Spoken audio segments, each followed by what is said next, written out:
Stop. Oh.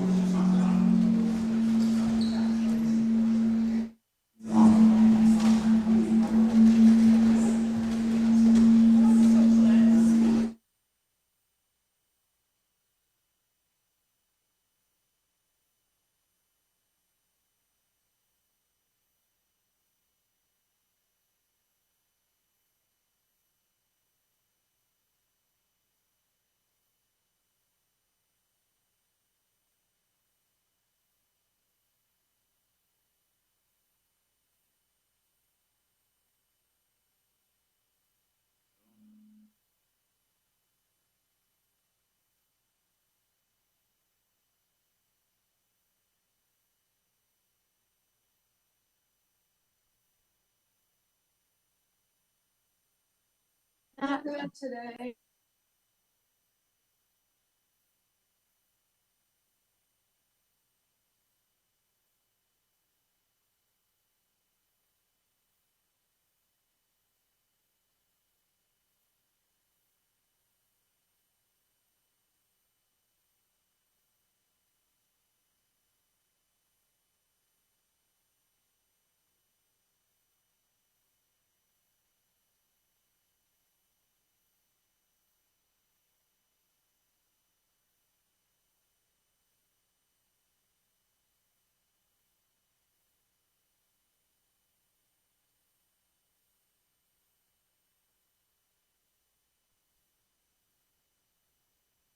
Later on YouTube.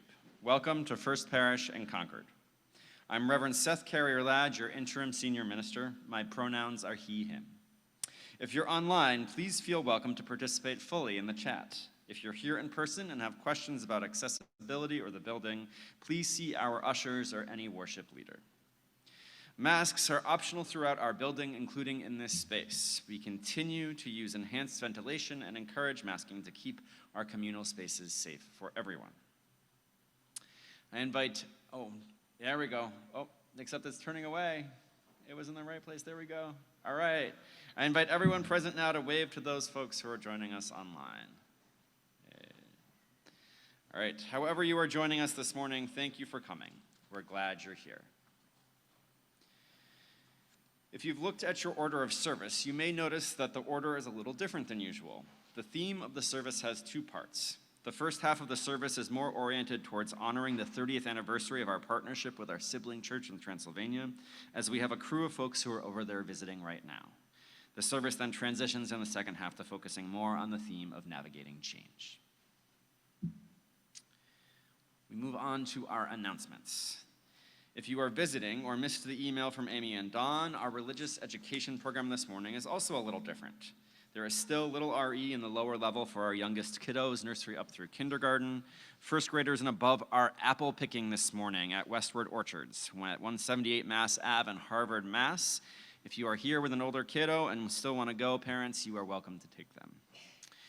After the service, there is the worship sharing circle, small group conversation about the service theme in the Brooks room and on Zoom. We also have coffee hour, a less structured way to connect. Our standing committee rep, who is here to answer all of your questions this morning, is Liz Rust, and I do mean all of them. She has the infinite answers, so seek her out after the service. Also, after the service today, the Welcoming Walls Initiative is holding a listening session after the service in the Emerson Room. A second multi-platform session will be held on October 5th. Please see our Friday e-newsletter, FP Weekly, for details. And finally, for my announcements, next Sunday, the service will feature as our special guest speaker, our very own Peter Bowden, exploring friendship in the digital age. After the service, Peter will be leading us in a special congregation-wide workshop on the same theme, so mark your calendars and join us and Peter next Sunday. And now I'd like to invite Kristen Moore forward to share an update from the search committee.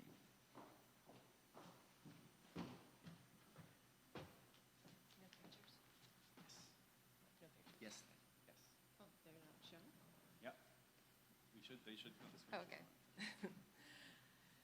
So how is a New England barn raising like the First Parish ministerial search? I'm Kristen Moore, and I'm here with an update from your search team. So I worked at Gaining Ground for 5 years here in Concord. It's a nonprofit organic farm, And if you've been there, you've seen a very large, big, beautiful barn that's next to the fields. And I was part of the team that did the fundraising and the barn raising for that structure. And if you go to the next picture, you'll see that's what the day was like. It was a bunch of, we gathered a whole bunch of people. There was food, there may have been music. There was a lot of chatting. There was a lot of that fun work of just gathering in community like we do here. But then there were 4 times when everyone was asked to pitch in for a big lift. It took everyone's concentration and listening to instructions to get those 4 really big walls in place. So I know that you're all busy with your own lives, and you're also busy with the work here of First Parish, that gathering in community work that we do year-round. But the search team is asking you for 3 big lifts in the next few weeks. 1, please respond to the ministerial survey. We are going to be closing that on September 30th, so it takes 20 to 30 minutes. Your answers are confidential. We really appreciate your input. Number 2, sign up for a listening session. We just had our first one this morning before the service. There will be additional ones on Sundays in October, both before and after the service. There will be other times during the weekday, and also some sessions on Zoom. So please find a time. And it's a small group, 10 people, and you can freely share what's important to you about the future of First Parish and what we should look for in our next minister. There will be one after the service today. Walk-ins are welcome. This is kind of, so in the Greeley room at 11:15. Lastly, we have a UUA facilitated workshop on October 14th, and that is promoting inclusive thinking and helps us to prevent discrimination in our search. So we invite you to that as well. So that's 3 walls, and those need to be strong for us to get through the winter and attract candidates with our congregational record. And sure, Barn's got 4 walls, and there will be one more lift during candidating week in April and May. So, but that's plenty of time for that future. So all of this information is now on firstparish.org, our website, and if you're on Zoom, I believe it is being put into the chat. If you go back to the previous picture, I'm going to show you how to get to all the search information. Yes, here we go. So on firstparish.org, the underlined little button there is a search button.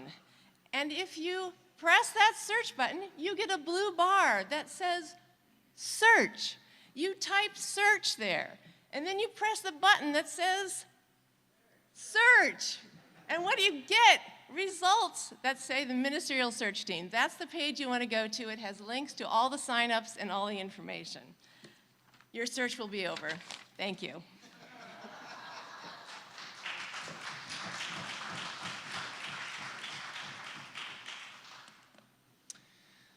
Thank you, Kristen. And we also wanted to note a note of appreciation for our flowers this morning, which are from Robert Hilsinger from his wife Kathleen's memorial service yesterday. Let us now rise in body or spirit as we sing our opening hymn, number 360, Here We Have Gathered.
Good morning.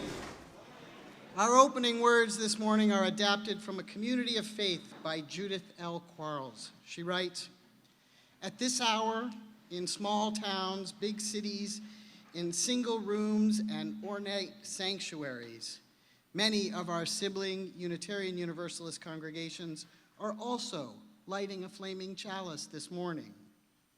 As we enter into this time and place today, we remember that we are part of a community of faith spanning back 2 centuries and more. Our living tradition calls us to constantly and consistently co-create a better world for all beings. In this hour of community and care, may we deepen into our faith and find comfort, reassurance, and hope in the presence of one another, just as those who have come before us.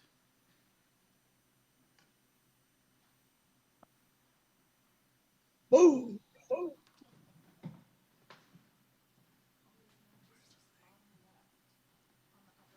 go. Hang on a minute. A day of technical difficulties. Be careful when you light that, though. I'm gonna light this down. Okay. Yeah, go ahead. Do that. Let's see if this works.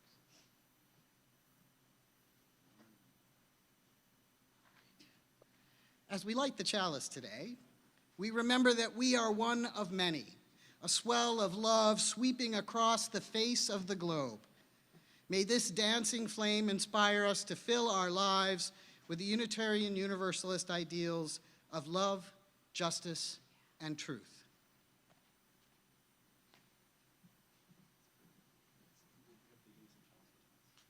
Oops, sorry. Let's say together our unison chalice response. It's one of those days. So many challenges in life and worship. O flame of our faith, open our hearts and fill our bodies and souls with persistent strength. Enliven our spirits and engage us deeply in this life of ours, this sacred, essential moment now. Good morning. It is so good to see your faces. And folks who are at home, so good to imagine you across the little or larger distances there. So we'll enter into our prayer time earlier this morning, and I'll start our joys and sorrows off just by sharing a note for myself that I am so grateful to all of you who have sent your well wishes my way. If anyone hadn't known yet, in early August, I had a fall at gymnastics and injured my neck pretty badly, and then about a month, fifth week into recovery, I got COVID. So I am now 7.5 weeks out on the road to recovery, doing much better than I was, but still pretty far to go.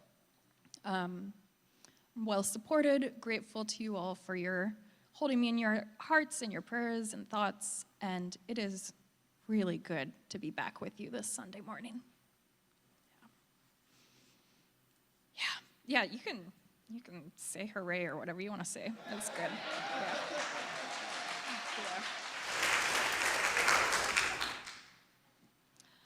I have two other pieces to share this morning. First, we learned this week of the death of a former parishioner, Cynthia Esther Burdick Newbold. Cynthia lived to be 89 years old, and she died earlier this month. She was involved here at First Parish back when she was a Concord resident, when she was also quite involved in town life as well, so you may have known her through either of those communities. So we hold Cynthia's family in our hearts. Finally, and quite sadly, Tony Rodriguez shares that he has entered hospice. His chemotherapy wasn't doing what they had wanted it to do, and they discerned that hospice was the good supportive care that would be right for him at this time. He and Janet are settled in their family home in Gloucester, and Tony shares that he is at peace with this transition. Of course, it's very challenging, but he is at peace with it. So we hold Tony and Janet in our hearts. They welcome supportive messages. Email has been good. And my heart also goes out to all of you who have been close with Tony, both in our congregation and those beyond our walls who have been close with him. Who else are you holding in your minds and in your hearts? I invite you to call their names aloud now.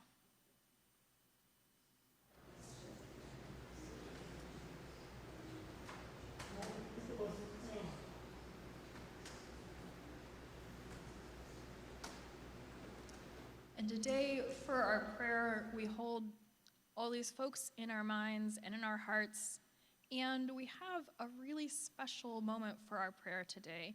So people from our partner church council are over in Transylvania, where we have a partner church in Sekekarister, and our Transylvanian ministers have sent a video that includes both their greetings, well wishes, and a prayer for this time. So I invite you to settle back and enter into this video that they have sent with their love and care for us and for our wider world.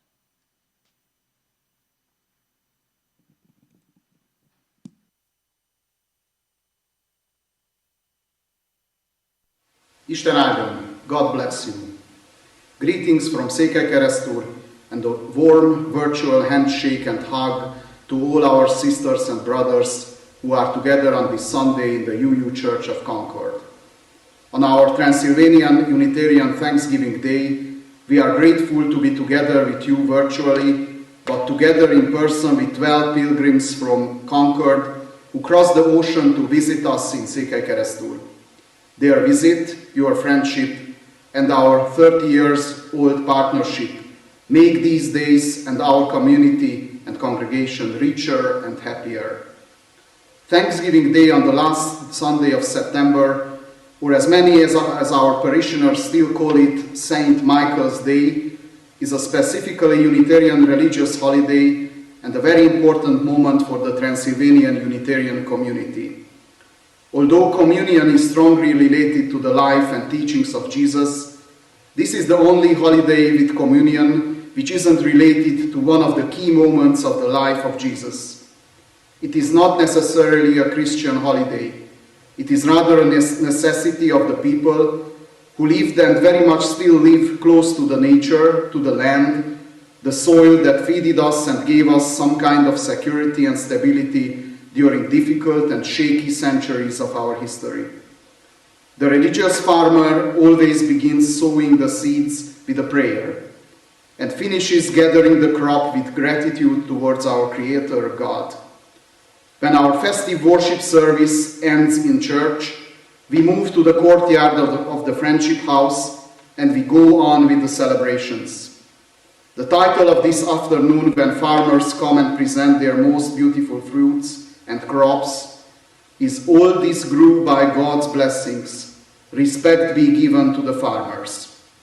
Every year on this day we try to show and pray out our gratitude for the crops and fruits grown by the hands of the hard-working farmers and the love and power of God. But every year there are other events in our life which makes us grateful.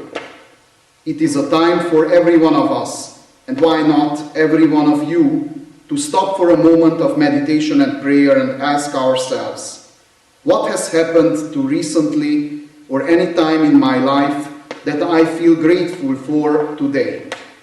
Every one of us can answer that question in our own way, and the result is a great mosaic of gratitude with many colors and angles of the gifts life and God has given us throughout the years.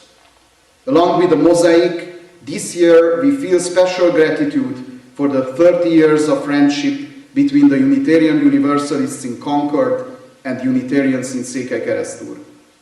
I could express our gratitude the same way as we call our celebrations today. All this grew by God's blessing.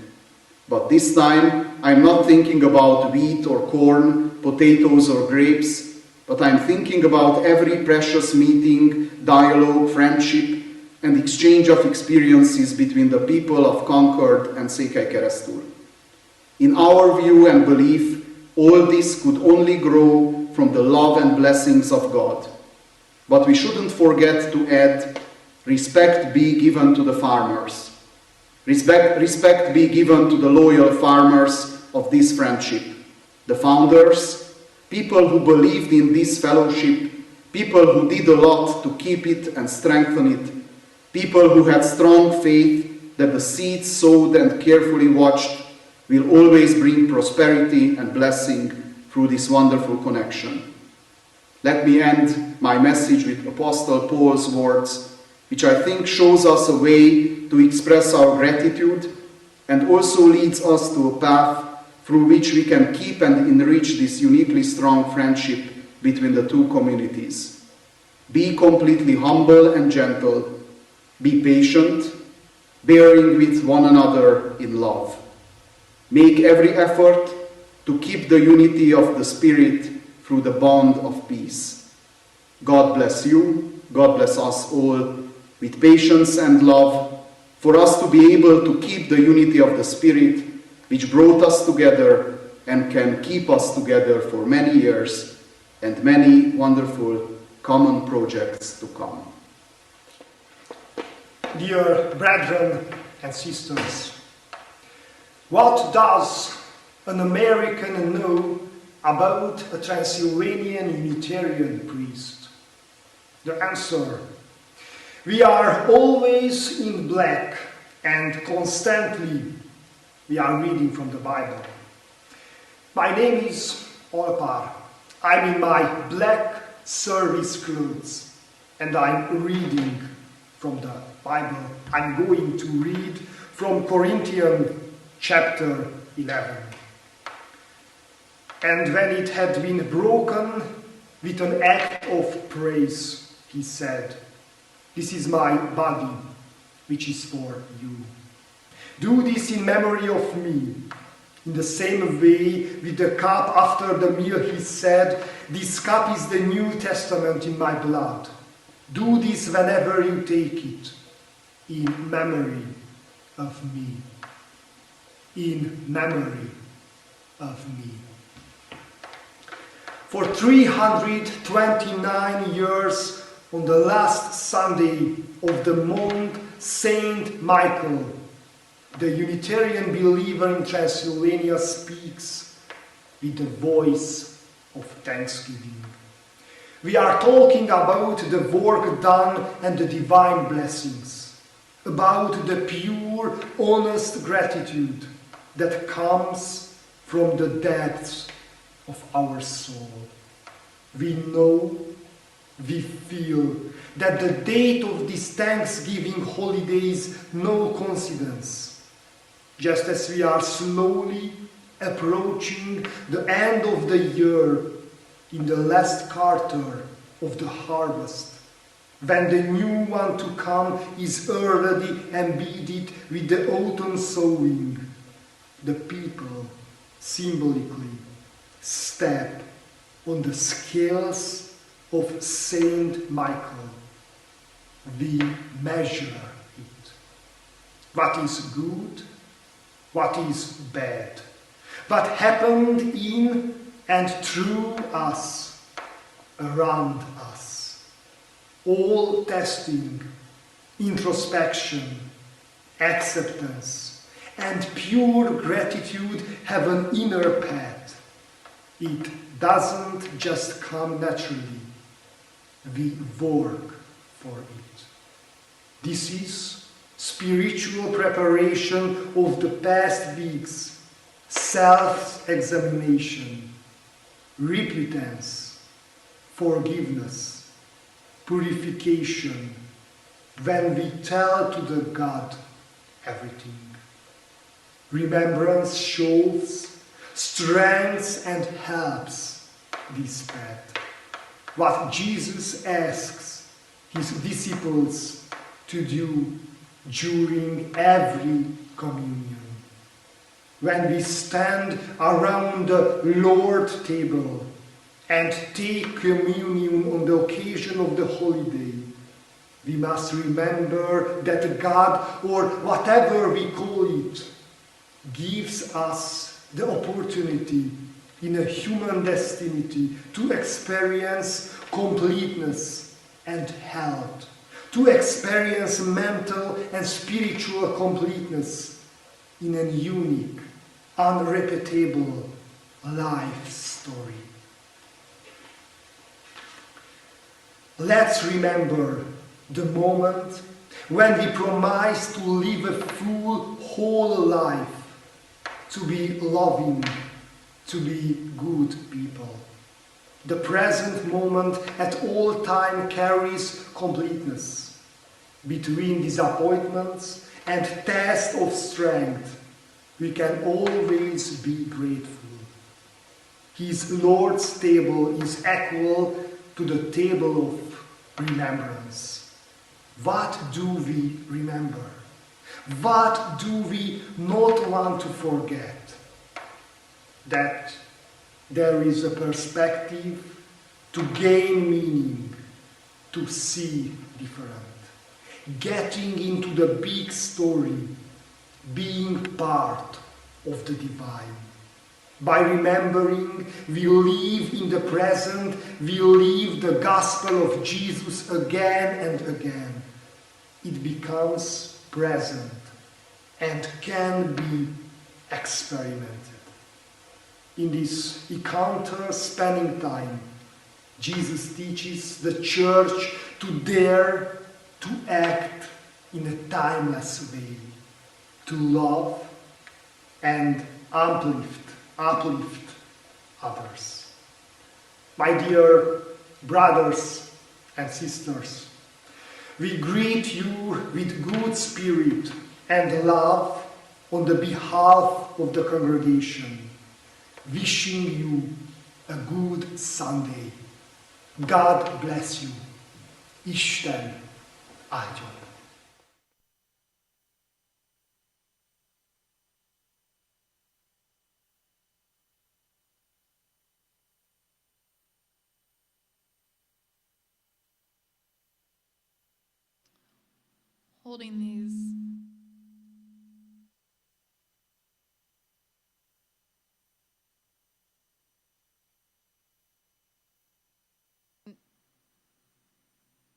Holding these greetings and teachings, these prayers from our partners over in Transylvania, and holding the personal prayers and thoughts and well wishes that we bring, and the life of our shared community, let us enter into a moment of silence and then sing Find a Stillness together.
It is my pleasure this morning to invite you to give generously to our Share the Plate program. Each week, we share our plate with organizations that maintain values of equity, justice, pluralism, and love. This month, a group of our members, as you've heard, have headed off to our partner church in Transylvania, and for 12 days, they will celebrate St. Michael's Day. They will visit and connect and reconnect. They will share stories and listen to each other's journeys and bring all of that back to share with us. This morning, we share our generous gifts with Gonvishalesh, a Unitarian organization connected to our partner church in Transylvania, whose name loosely translates as caring about problems. We are grateful, deeply grateful to this cultural exchange and our relationships that have been developed and nurtured over these past 30 years. And this morning, we are grateful for your support for the work we do both inside these walls and beyond these walls. Thank you for your generous gifts this morning.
Our wisdom story this morning is abridged from Unitarian Universalist Orlando Brugnolia's story.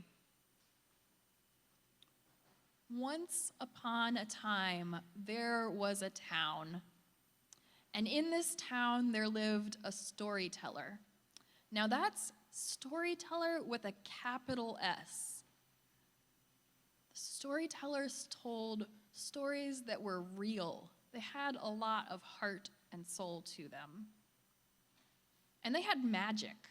So whenever the storyteller told a story, something magical would happen in the town. Things from the story would appear throughout their town. So there was a story about a forest, and then all of a sudden, a bunch of trees grew up in Main Street. There was a story about a bird with a wonderful song, and then this same bird appeared and started flying from home to home of the various villagers, and it would nibble the bird seed from people's bird feeders. Everyone agreed that it was the most wonderful song. There was a story about a tiger, and suddenly a tiger appeared, but luckily it was a tame tiger, and some village children took it home and asked their parents if they could keep it as a pet. Well, one day, the mayor went home from work and found her front door blocked by a huge mountain. She couldn't get over it, she couldn't get around it, she couldn't get to her front door, so she got really frustrated and exasperated, and she went to go find the storyteller, and she knocked on the storyteller's door, and she said, "Storyteller, there is a mountain blocking my front door." And the storyteller said, "Well, why don't you just go through it?" And the mayor said, "Go through a mountain? You can't go through a mountain. That's impossible." And the storyteller said, "Well, it's a story mountain. It's real, but it's a story mountain. Just go through it. All you have to do is enter the story." Well, the mayor was still in a huff. She was still all frustrated. She was even a little confused and addled, and so she just walked away, and she stewed around for a moment, but she still couldn't get to her front door. So she decided to ask an expert for help, and she thought, well, I could call on the teachers, I could call the social workers, I could call the town council, but I think in this moment I need to call my minister. So she went over to her minister's house, which is fine in this story, but I would, invite you all to just give a call first. And she knocked on her minister's door, and she said, "Reverend, there's a mountain in front of my house. I can't get to my front door. I went to the storyteller. I asked for help. It was very reasonable about it, but the storyteller said I had to go through the mountain." And the minister talked with the mayor for a bit, and the mayor got some of her frustrations out, and the minister said, "So why did you decide not to go through the mountain?" And the mayor said, "Well, I don't know. At first it just seemed absurd. You can't go through a mountain. And then it just seemed weird. And I guess now, if I'm really honest with myself, if I think about it, it feels kind of scary. I mean, what would happen if I went into the mountain? If I enter the story, what if something bad happens? How will we know how the story ends?" And her minister said, "Well, that's really up to all of us. All of us have times when we tell stories and times when we listen to stories. We all create them together. We have one big story that we share. And any one of us who enters the story helps decide how it will turn out." So the mayor thought about this. She went back to the storyteller and she said, "Okay, tell me how to enter the story." And then she went back home and she went into the mountain and through the mountain and into her front door. And then she taught all the other villagers how they could enter the story too. The end.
Our reading is from the Tao Te Ching, chapter 29, translated by Holly Roberts.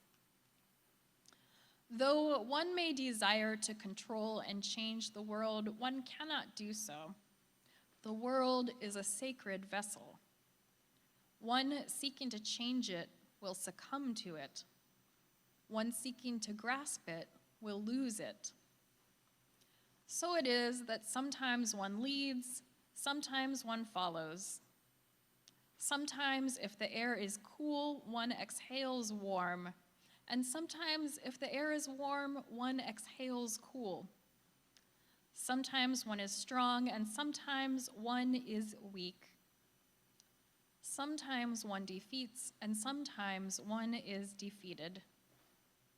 Knowing this, The sage avoids extremes, extravagances, and excesses.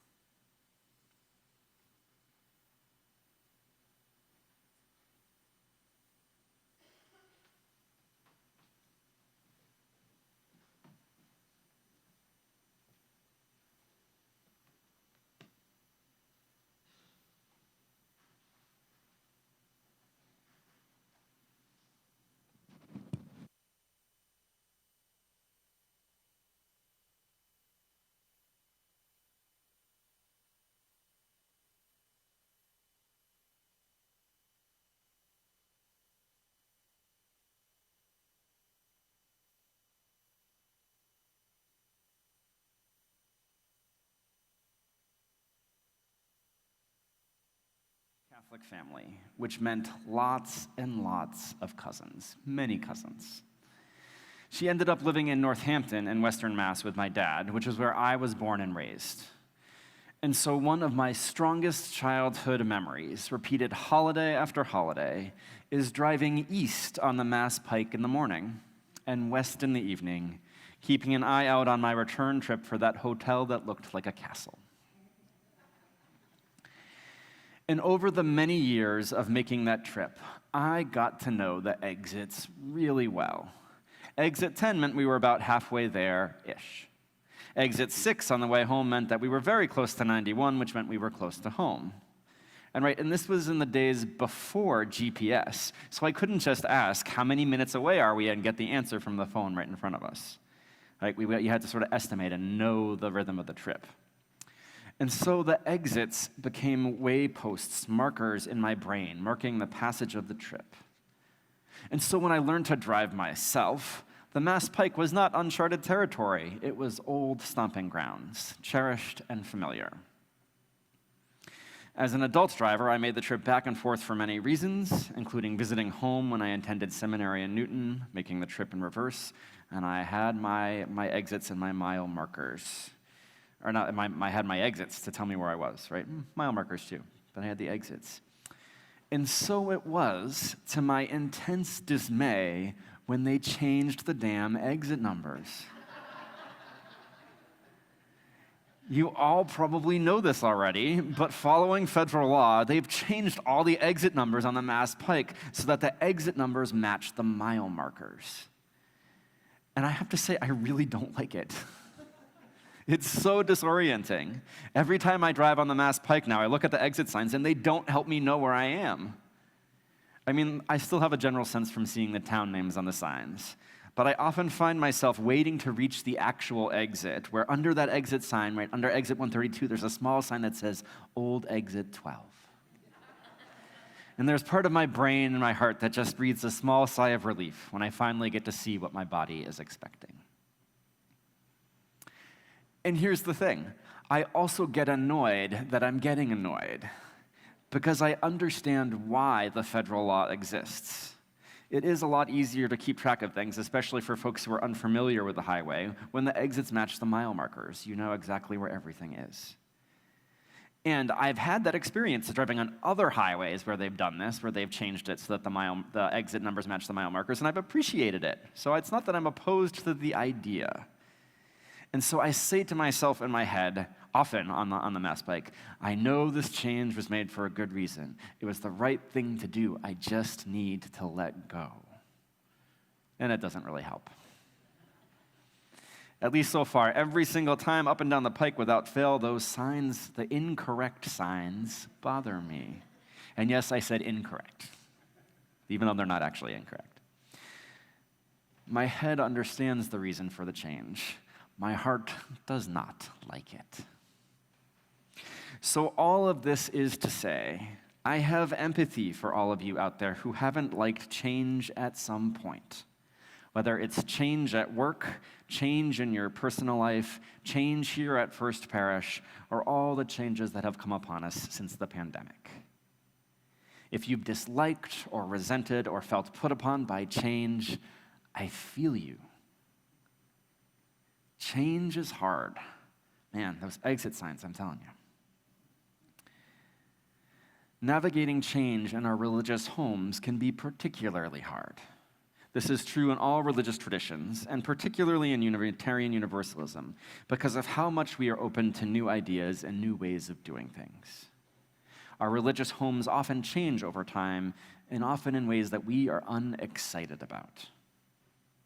A member at one of the prior congregations I've served came to me one time and said, "This is just not the same church I joined 25 years ago.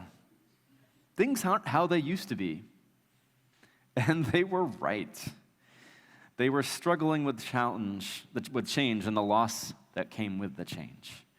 And they were wanting in that conversation for us to change some things back, put them back the way they were, of course. But what they had said was spot on right. It wasn't the same church that they had joined 25 years ago. It had changed a lot.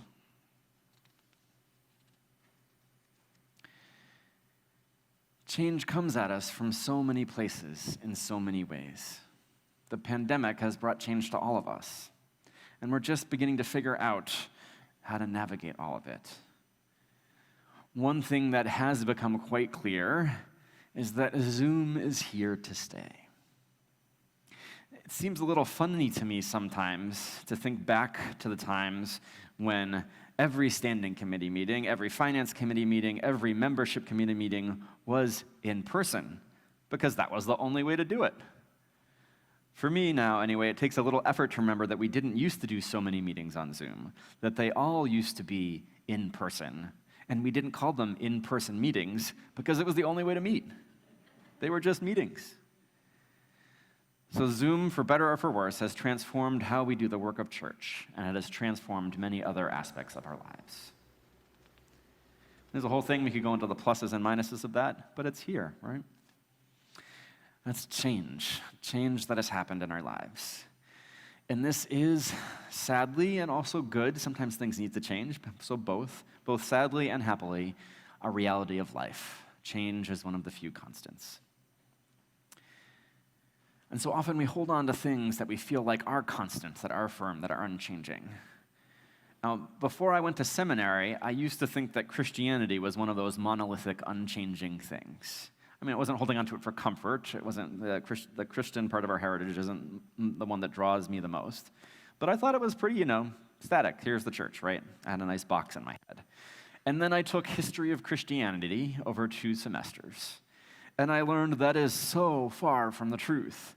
Christianity has changed immensely over time. Huge major changes and evolutions. And people have left the church over them, people have fought over them, and people have been forced to leave the church over them. Change is inherent in life. And so one of our challenges with change is, how do we accept it? And another part is, how do we make peace with it? Now, it's true that sometimes when change happens that we don't like, we can go back and get it changed back the way it was, and that's lovely. But there are also many changes where that's not the case. For example, when someone we love dies, there is no way to bring them back. We have to find a way to acceptance, and hopefully even find some peace eventually, even if perhaps there is a part of us that will always ache. Now, of course, there's also changes that happen that we think are unethical or unjust, like some of our nationwide abortion laws and now individual state abortion laws, and our moral compass and our ethics call us to fight back. It's not those kinds of changes we're talking about today, though, not the ones that can get changed back and not the ones we need to fight. Some changes, regardless of our feelings about them, are going to remain as they are for the short term or for the long term. And in the face of changes like that, especially changes we don't like, what do we do? Now, this isn't my usual source of wisdom and inspiration to draw on. Usually I look for a little bit more gravitas in my outside sources. But we're going to lean today on 2 magnets that are on the fridge at my house. I think we have a picture. There they are. Yeah. Life isn't about waiting for the storm to pass. It's about learning how to dance in the rain, says Vivian Green. And the other one then is from the prolific author who sometimes go by anonymous and other times go by unknown. It says, peace. It does not mean to be in a place where there is no noise, trouble, or hard work. It means to be in the midst of those things and still be calm in your heart. I'm going to read that one again. Peace. It does not mean to be in a place where there is no noise, trouble, or hard work. It means to be in the midst of those things and still be calm in your heart. I bought these magnets because the sayings speak to me. So often I think we try to find peace in our hearts and our being by making everything peaceful on the outside around us. Or trying to anyways, trying to control it. There's a wonderful Eastern wisdom story about a king who loved being barefoot. And this is my retelling of it, so if you find it somewhere, it's going to be a little different, right? But in my telling of it, there's a king who loved to be barefoot. But his feet kept hurting as he stubbed his toe or stepped on a sharp rock or all these other things, right? And this happened often enough that it caused him enough irritation that he finally snapped. And he insisted that his entire kingdom, anywhere he might step, including outside, be covered in carpet. And so they went off and did all that, right? And it apparently never occurred to him that instead of trying to change the entire exterior world so that he could find comfort, that he might consider instead putting on a pair of comfortable shoes. And so I find it helpful when I'm struggling with change to remember this saying and try to find my own internal place of peace instead of struggling with or trying to change what is happening around me, change or control. So sometimes this means examining the feeling I'm having about the change and letting the sadness or loss feel its way through. Sometimes that just means breathing until I'm feeling grounded again. Trying to find that peace is not always easy. It's a lot better than trying to carpet the world, though. And then dancing in the rain. Similar concept, a little bit different. Instead of trying to fight or argue or struggle against the storm, just learning to dance in the rain. This one isn't easy for me either. I am certainly not dancing in the rain with the exit signs. And my resistance to them isn't exactly accomplishing anything either. So, finding peace in your heart, dancing in the rain, and I have one more to add to the mix. Stay engaged. There's a lot of changes happening in our community right now. There's a change in your senior minister from Howard to me, and there will be a change again next year from me to someone else. There's a conversation happening about welcoming walls and what we might make to do to make the parish hall feel more welcoming to folks who hold a variety of identities. We've put up screens in the sanctuary and added a new sound system. We've made some changes to the order of service and more, right? The interim ministry involves a lot of change, some of it very uncomfortable. I truly hope that despite all the change, you will stay engaged. Because we need every single one of you, even those of you who don't like this change or that change, or who don't like many of the changes. We need every single one of you to help this community be the kind of community it needs to be. This is true of the larger world as well.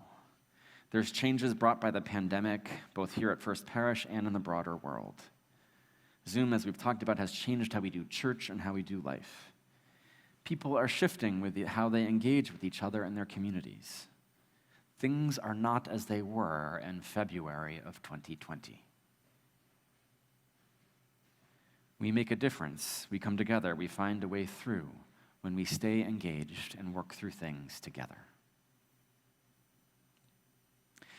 Now, I want to say, for those of you who might be struggling with a change in our community right now, please know that I am in no way, shape, or form trying to wave a finger at you and tell you should just dance in the rain and accept it as is. I'm speaking this morning broadly to change, and as is true of every Sunday morning, I encourage you to take what works from you for the sermon and leave what doesn't. I certainly am not dancing in the rain with my exit signs, right? I'm struggling to find peace in my heart around it, and I am not there yet. And so, my good friends, change is part of life. Change is hard. Let's indeed change back the things that need changing back. Let's fight the changes that need fighting. And with some of the other changes, perhaps we can find some peace within. Perhaps we can dance in the rain instead of waiting for the storm to pass. Perhaps we can stay engaged as we figure out how to navigate this new normal. We are in a time of great change in the world. As we navigate that change individually and communally, these are my invitations to you. Learn how to dance in the rain, seek calm in your heart, and stay engaged together as a community. May it be so, and amen.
Music. Oh, there we go. Thank you for the beautiful music.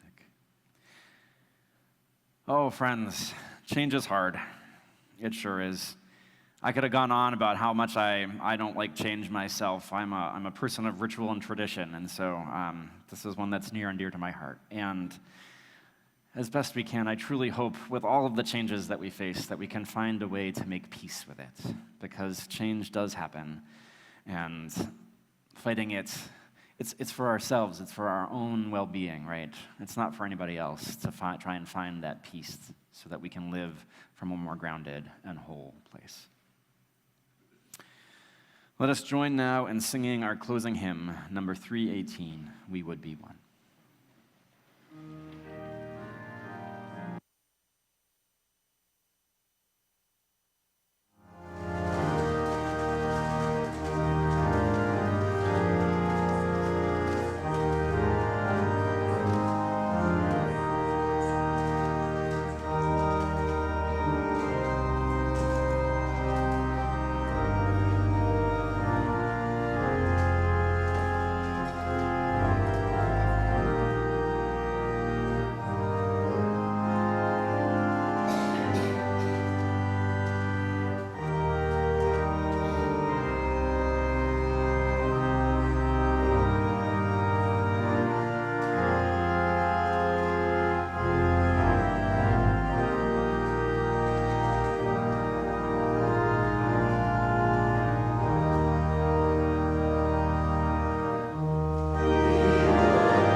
Let us join now in saying our benediction together. Go out into the world in peace.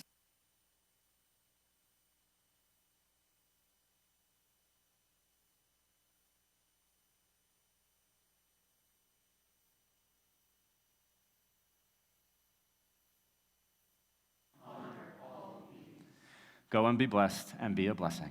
Amen.